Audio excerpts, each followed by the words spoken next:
Hey guys, my name is Shashank and I'm going to share an interesting thing today basically with you all.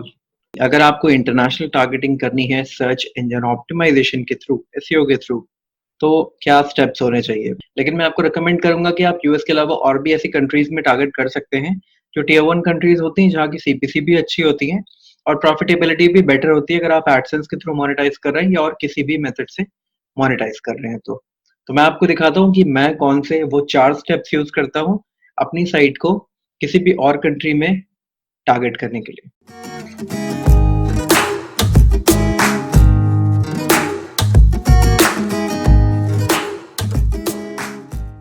So currently I have this digibams.com website with me. So I'm going to share with you any other website maybe. I have this shashank.com website as well. So any website I can use for this purpose. My first thing would be to set up the webmaster tools. अगर आपने webmaster tool पहले ही setup कर लिया है तो आपको जाना पड़ेगा webmaster.google.com पे या फिर आप गूगल सर्च कंसोल पे भी जा सकते हैं directly. That is the same thing, कोई अंतर नहीं है दोनों में। मैं एक बार लॉग इन कर लेता हूँ और आपको दिखा देता हूँ कि मुझे सबसे पहले यहाँ से क्या सेटिंग्स करनी है। जब भी आप किसी और कंट्री में टारगेट करते हैं जिस कंट्री में आप खुद नहीं हैं, तो उस केस में आपको चेंजेस करने पड़ते हैं। जैसे मैं आपको यहाँ पर अपनी एक साइट के लिस्ट दिखा देता हूँ, मे बी मैं इसको दिखा देता हूँ, राइट। तो इस साइट पे अभी कुछ खास आपको ट्रैफिक दिखेगा, I am not working very well on this site, लेकिन आप इस साइट पे देख सकते हैं कि मैंने क्या किया हुआ है। और अगर आपको इंटरनेशनल टारगेटिंग करनी है तो क्या करनी है, आपको यहाँ पर नीचे लेगेसी टूल्स एंड रिपोर्ट्स पे जाना है और यहाँ से इंटरनेशनल टारगेटिंग को क्लिक करना है। देखिए, नंबर 1 सेटिंग होगी आपकी, अगर आप किसी ऐसी कंट्री में टारगेट कर रहे हैं जहाँ की प्राइमरी लैंग्वेज इंग्लिश नहीं है, तो आप सबसे पहले अपने hreflang टैग्स यूज करिए।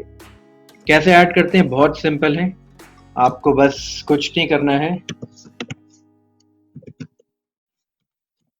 आपको यहाँ पे गूगल सर्च कर देना है hreflang टैग html।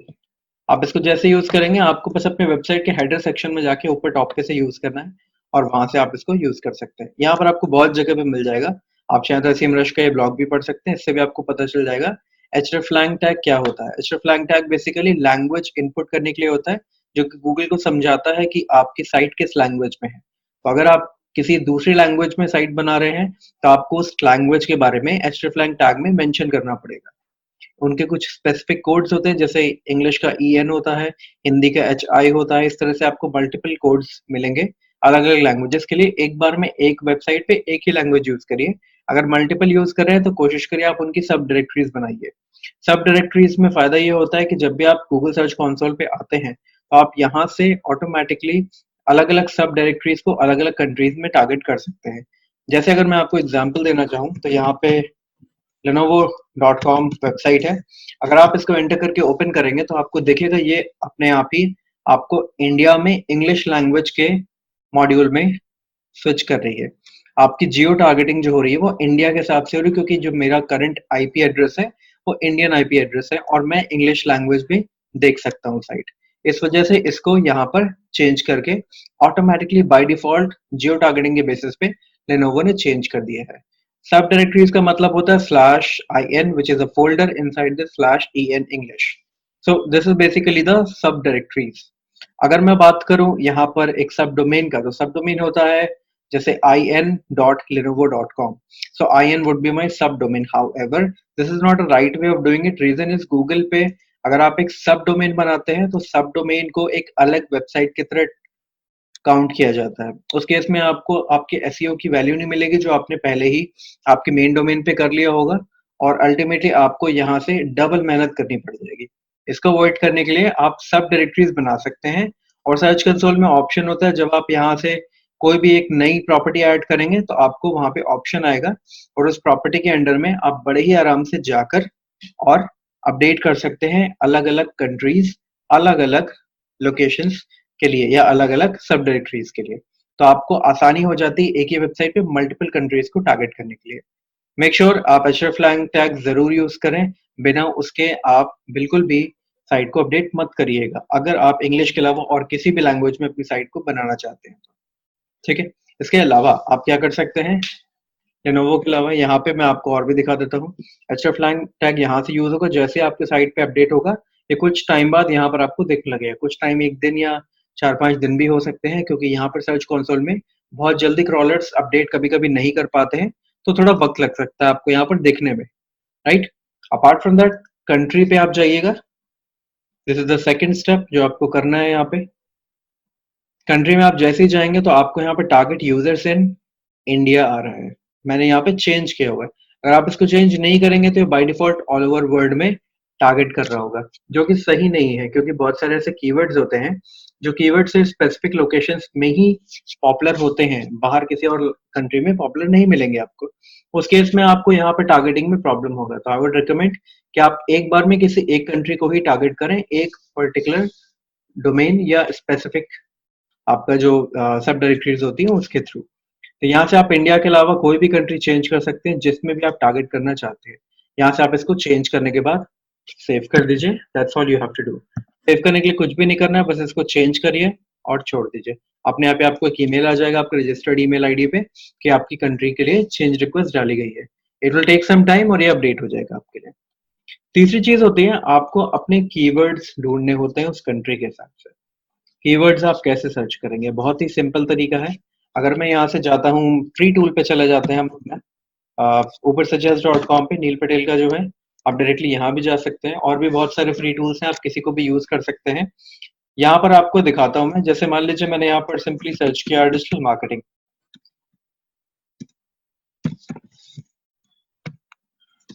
सॉरी। अगर मैं मान लीजिए यहाँ पे डिजिटल मार्केटिंग कोड सर्च करता हूँ और मैं यहाँ पे इंग्लिश यूनाइटेड स्टेट्स में सर्च करना चाहूँ तो कर सकता हूँ, या मैं यहाँ से इंडिया चेंज कर सकता हूँ। तो जिस भी कंट्री में मुझे कीवर्ड्स चाहिए इससे रिलेटेड, मुझे उस कंट्री के लोकेशन को सेलेक्ट करना पड़ेगा।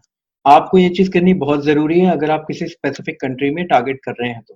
जैसे आप यूएस में कर रहे हैं तो आप यूएस चूज करिए और उसके हिसाब से देखिए कि डिजिटल मार्केटिंग कोर्स कीवर्ड पे क्या वहां पर आपको मैट्रिक्स मिलती है। तो मैं इंडिया के लिए सर्च करता हूँ क्योंकि मैं इंडिया में ही कर रहा हूँ फिलहाल। मैं ऐसे सर्च करूंगा, आपको खुद ही यहाँ पे दिख जाएगा कि बहुत सारे कीवर्ड आइडियाज आपको मिलेंगे जो कि इंडिया से रिलेटेड ही होंगे, और जो आपके मेन जो सीड कीवर्ड है डिजिटल मार्केटिंग कोर्स, इससे रिलेटेड ही मिलेंगे फ्रेज मैच के अकॉर्डिंग। तो जो भी फ्रेज मैच्ड कीवर्ड्स होंगे उसकी लिस्ट आपको यहाँ पर दिख जाएगी। इसके अलावा आप चाहें तो और भी मेथड्स अप्लाई कर सकते हैं अपने इंटरनेशनल टारगेटिंग के लिए, जिसमें सबसे इंपॉर्टेंट लास्ट मेथड है आपके बैकलिंक्स बनाना। बैकलिंक्स बनाने का काम मुश्किल तो होता है, नो डाउट, लेकिन आप उसको आसानी से कर सकते हैं अगर आप समझ जाए आपको कैसे करना है। तो बैकलिंक्स बनाने के लिए देखिए, सबसे इंपॉर्टेंट बात है, आप हर पर्टिकुलर बैकलिंक का नहीं चेक कर पाएंगे कि वो किस लोकेशन से वेबसाइट बिलोंग करती है। और अगर आप चेक करना भी चाहें तो there is a website which is builtwith.com। यहाँ से आपको उनके सर्वर लोकेशंस पता चलेंगे जहां पर एक वेबसाइट होस्टेड है। तो आप इससे डिपेंडेंट मत रहिए, आपको यहाँ पर दिक्कत ही होने वाली है। आप हर वेबसाइट को चेक नहीं कर पाएंगे। इनका ऑल्दो एक क्रोम एक्सटेंशन भी होता है जो आपको दिखाता रहेगा कि जिस साइट पे आप काम करें उनके सर्वर्स कहाँ पे कनेक्टेड है। लेकिन उससे भी बेहतर तरीका है और एक रैंडम तरीका है, मैं बोलूंगा, बेहतर तो नहीं कहूंगा, रैंडम तरीका है जिससे आपको क्लैरिफाई रहेगा कि आप मैक्सिमम बैकलिंक्स उसी कंट्री से बनाओ जिस कंट्री में आप टारगेट कर रहे हैं। सबसे पहली बात, अगर आपने डिजिटल मार्केटिंग कोर्स सर्च किया इंडिया के अंदर में, तो इंडिया से रिलेटेड ही साइट्स यहाँ पर आपको रैंक होते हुए दिखेंगे, राइट। ये आपके कीवर्ड्स हैं, these are the sites which are ranking right now. तो ये जितनी भी टॉप साइट्स हैं यहाँ पे, आप इन सारी साइट्स की बैकलिंक की लिस्ट निकाल लीजिए। और बैकलिंक्स की लिस्ट निकालने के बाद में आपको कुछ भी नहीं करना है, आपको बस उन साइट्स पर जाना है और उन पे बैकलिंक्स बनाने शुरू कर देने हैं। क्योंकि बाय डिफॉल्ट इस कंट्री में जो टारगेट हो रही होंगी डोमेन्स, वो उसके ज्यादातर लोकल लोकेशन से ही होती है। तो आप अगर उन पे बैकलिंक्स बनाएंगे तो अल्टीमेटली आपको बहुत सारे से नए बैकलिंक रिसोर्सेज मिलेंगे जो आपको पता नहीं होंगे और आपको इन लिस्ट से बड़े आसानी से मिल जाएंगे। तो जरूरी नहीं कि आप टॉप 10 लिस्ट को ही देखें, आप इसके अलावा और भी लिस्ट को चेक कर सकते हैं, इवन नेक्स्ट फर्दर पेजेस तक भी। तो अगर मैं यहाँ पर क्लिक कर रहा हूँ व्यू मोर पे, तो आपको दिख रहा होगा यहाँ पे बहुत सारी लिस्ट मेरे पास अब आ रही है। तो मैं इनको चाहूँ तो एक्सपोर्ट करके यहाँ से डेटा ले सकता हूँ, और मैं चाहूँ तो सिर्फ इनके बैकलिंक्स को ही एक्सपोर्ट कर सकता हूँ। जितने भी लिंक्स हैं यहाँ से मैं इनको लिंक्स को चेक करके एक्सपोर्ट कर सकता हूँ, राइट। सारा डेटा अवेलेबल अब आपको नहीं मिलता है, उसके लिए मैं कुछ नहीं कर सकता हूँ। रिसेंटली इस टूल को पेड कर दिया गया है एयरटेल के थ्रू, तो आप देख सकते हैं कैसे आपको यूटिलाइज़ करना है। फिलहाल मैं इस सब चीज़ों के लिए एचडीएफसी यूज़ करता हूँ, which is much more preferable according to me. बहुत सारे ऐसे आपको ग्रुप बाय टूल्स मिल जाएँगे जहाँ से 500-700 रुपए में आपको एचडीएफसी या फिर बेटर टूल्स मिल जाएँगे। HDFC is one of the best tools I would say, जो मैं खुद पर्सनली यूज़ करता हूँ, तो आपको वहाँ से भी बहुत सारी हेल्प मिलेगी। अगर आपको और कोई डाउट है, कोई क्वेश्चन है इससे रिलेटेड, तो आप मुझसे पूछ सकते हैं।